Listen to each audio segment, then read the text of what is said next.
Spoiler alert. Video ini mengandung bocoran cerita serial What If, episode kelima, yang bisa saja mengganggu lo yang belum nonton. Pada episode ke-6 serial What If, kita disajikan dengan cerita ketika Eric Killmonger menyelamatkan Tony Stark sesaat sebelum dia diculik oleh Ten Rings pada film Iron Man tahun 2008. Hal tersebut tentunya menciptakan sebuah realita alternatif yang menjadi fokus utama dari serial antologi Marvel yang berwujud animasi ini. Tindakan Killmonger tersebut pun memiliki dampak yang sangat besar terhadap realita yang baru tercipta itu. Salah satunya adalah Tony Stark yang tidak menjadi Iron Man karena tidak dikurung di gua sehingga tidak menciptakan reaktor mini atau armor canggih untuk bertahan hidup. Malahan, Tony bekerja sama dengan Killmonger untuk menciptakan sebuah robot demi perdamaian dunia dalam tanda kutip. Meski begitu, hal tersebut hanyalah akal licik dari Killmonger yang ingin memanfaatkan Tony Stark demi mencapai tujuannya. Kalau bisa dibilang, keinginan balas dendam Killmonger terhadap Wakanda dan juga Amerika Serikat menjadi sukses besar di episode ini, yang tentunya bertolak belakang dengan di film Black Panther tahun 2018. Penasaran bagaimana keseruan episode ke-6 serial What If? Mari simak TV gua di video ini. Follow me and ponder the question. What if? Yang pertama, Nexus Event yang membuat Killmonger bertemu dengan Tony Stark. Terciptanya sebuah realita alternatif tentunya karena adanya Nexus Event. Dalam episode ke-6 serial What If ini, Nexus Event ini berawal dari ketika Eric Killmonger yang merupakan anggota Navy SEAL yang ditugaskan ke Afghanistan untuk menyelundup masuk ke organisasi Ten Rings. Hal ini pun turut terjadi di Sacred Timeline karena Killmonger juga merupakan mantan anggota Navy SEAL telah bertugas kemana-mana. Nah, kejadian yang memungkinkan menciptakan Nexus Event yang kemudian melahirkan realita alternatif adalah ketika Killmonger melihat berkas perintah Obadiah Stane kepada Ten Rings untuk membunuh Tony Stark. Setelah melihat hal tersebut, Killmonger kemungkinan langsung memutuskan untuk menyelamatkan Tony Stark. Tapi tentunya dengan tujuan agar dia bisa memanfaatkan Tony. Advanced knowledge of the attack. She'd be right. I uncovered plans to assassinate Tony Stark while on a deep cover operation inside the Ten Ring. Because those plans were bankrolled by Stark Industries COO Obadiah Stane. No, don't you worry about that. I brought receipts. Wire transfers, bank documents, phone records, Google it. I just dropped it all online. Yang kedua, Killmonger yang sukses memanipulasi Wakanda dan Amerika Serikat. Sama seperti di Sacred Timeline, Killmonger yang ada di episode ke-6 serial What If ini juga masih memiliki rasa dendam terhadap Amerika Serikat dan Wakanda. Hal ini karena Wakanda telah membunuh ayahnya, sedangkan Amerika Serikat dinilai melakukan diskriminasi besar-besaran terhadap rasnya. Bedanya, di realita alternatif ini, Killmonger bisa dibilang sukses menjalankan aksi balas dendamnya tersebut. Hal ini dilakukannya dengan memanipulasi atau mengadu domba sejumlah orang penting dari kedua negara tersebut.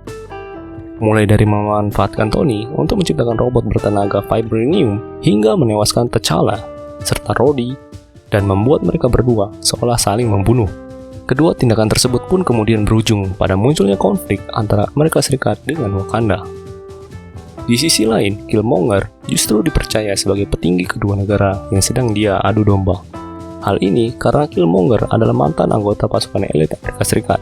Lalu, dia juga sempat membuktikan dirinya untuk membantu Wakanda melawan robot canggih buatan Stark yang sebenarnya dikendalikan olehnya. Rencana dia pun sukses besar, apalagi Killmonger juga dipercaya untuk menjadi Black Panther selanjutnya.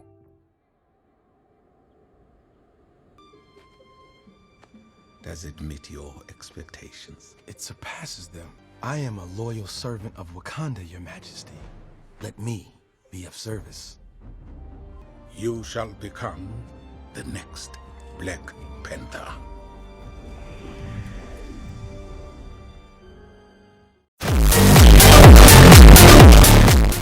Yang ketiga, Killmonger yang mengaku suka anime. Pada salah satu adegannya, kita diperlihatkan dengan desain robot yang dibuat oleh Killmonger yang kemudian ditunjukkan kepada Tony Stark. Sang jenius pun kemudian sempat heran karena desain robot tersebut cukup mirip dengan mecha yang ada di anime-anime seperti Gundam. Killmonger pun kemudian dengan santainya mengakui bahwa hal itu terjadi karena dia memang penggemar anime. Nah, perkataan Killmonger tersebut bisa dibilang cukup menarik. Soalnya, dialog itu kemungkinan besar merupakan referensi terhadap Michael B. Jordan selaku pemeran sekaligus pengisi suara Killmonger yang memang merupakan seorang penggemar anime di dunia nyata. Hal ini pun bisa dilihat dari kostum Killmonger di MCU yang dibuat agar mirip desainnya seperti sosok Vegeta di anime Dragon Ball. Bisa jadi desain robot seperti mecha yang ada di episode ini juga merupakan ide dari Michael B. Jordan, memang pernah mengaku suka dengan anime Gundam. Bold design choice. What? I like anime. Worst case scenario, we'll end up with the world's most expensive Gundam model. Yang keempat, konsep robot Tony Stark yang mirip dengan Justin Hammer. Meski gagal menjadi Iron Man, dalam episode ke-6 serial What If ini, Tony Stark tetap menjadi sosok pencipta dari sebuah robot canggih yang berasal dari desain Killmonger. Namun, kalau lo perhatikan, niat awal hingga konsep robot yang dibuat oleh Tony bisa dibilang sangat mirip dengan Justin Hammer di Iron Man kedua. Hal ini karena tujuan awal dari Tony menciptakan robot tersebut adalah untuk digunakan pemerintah atau jadi senjata supaya lebih bisa menjaga keamanan dunia yang cukup mirip dengan Hammer. Lalu, desain robotnya juga sangat mirip dengan Hammer Drone karena sama-sama merupakan robot tanpa pikiran yang diciptakan sebagai senjata. Satu-satunya perbedaan mungkin terletak pada sumber daya robot ciptaan Tony yang menggunakan vibranium. Selain itu, sejumlah robot milik Tony tersebut juga dikendalikan oleh Jarvis, sedangkan Hammer Drone dikendalikan oleh Ivan Vanko yang merupakan manusia.